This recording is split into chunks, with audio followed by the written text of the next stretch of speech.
হেৰা মোৰ মানুহজন আজি মাছ খাওঁ নেকি এনেকৈ কোৱাত মানুহজনে ক'লে ব'লা খাওঁতকৈ আমি বজাৰৰ পৰা আহোঁগৈ এয়া মাছ ল'বলৈ মাছৰ বজাৰত আমি সোমালোঁ এয়া মাছকেইটাকো মই এনেকৈ লিৰিকি বিদাৰি পিঠিয়ে চাইহে আনিছোঁ মাছকেইটা জিন্দা জিন্দা মাছ তেতিয়াই ভাল লাগিব ন এয়া মাছকেইটা মানে ধুই পখালি এয়া কেৰাহীত বহাই দিলে এইফালে আকৌ মানুহজনক ক'লোঁ যে আজি ভুলেৰে খাই দিওঁ নেকি নে কি কয়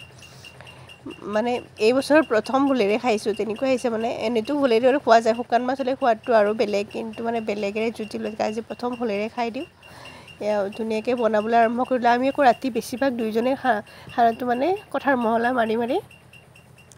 চৌকাতেই বনাই দিওঁ তেতিয়া কথা পাতিবলৈ বহুত সময় পোৱা যায় ন নহ'লেতো গেছত জ্বলে জল্দি জল্দি হৈ যাব কিন্তু চৌকাত এইটো নিয়া এইটো কাৰণে থাকোঁতে বহুত টাইম পাৰ হৈ যায় কেনেদৰে টাইমখিনি পাৰ হৈ যায় আমি গমকেই নাপাওঁ ফুলৰ আঞ্জাখন বনাবলৈ সকলোৱে জানে তাতে স্পেচিয়েল মানে বিশেষ বয় বস্তু দিবলগীয়া একো নাই আদা নহৰু থেতালি দিয়ে দিওঁ অলৰেডি তাৰপিছত অকণমান যদি জিৰা বটি দিয়া যায় আৰু তাৰ সোৱাদটো সুকীয়া হয় তাত জলকীয়া দি দিলে হৈ গ'ল তাৰপিছত এয়া মই মাছখিনি দিয়ে দিলোঁ মোৰ আঞ্জা প্ৰায়খিনি ৰেডি হৈ গ'ল বাকীখিনি কেমেৰা কৰিবলৈ থাকিয়ে গ'ল এইফালে মাংসখিনিও বনাই দিলোঁ সেইখিনিও মোৰ মানে ভিডিঅ' কৰা নহ'লেই আৰু যিয়ে নহওক এতিয়া ধুনীয়াকৈ থালিখন সজাই ল'ব লাগে এইফালে আকৌ কণী আমলেট এটাও কৰিলোঁ মানে ল'ৰাই যিহেতু মাছ নাখায় মাংসও খাবলৈ টান পায় গতিকে তাৰ কাৰণে কণী আমলেটটো স্পেচিয়েলি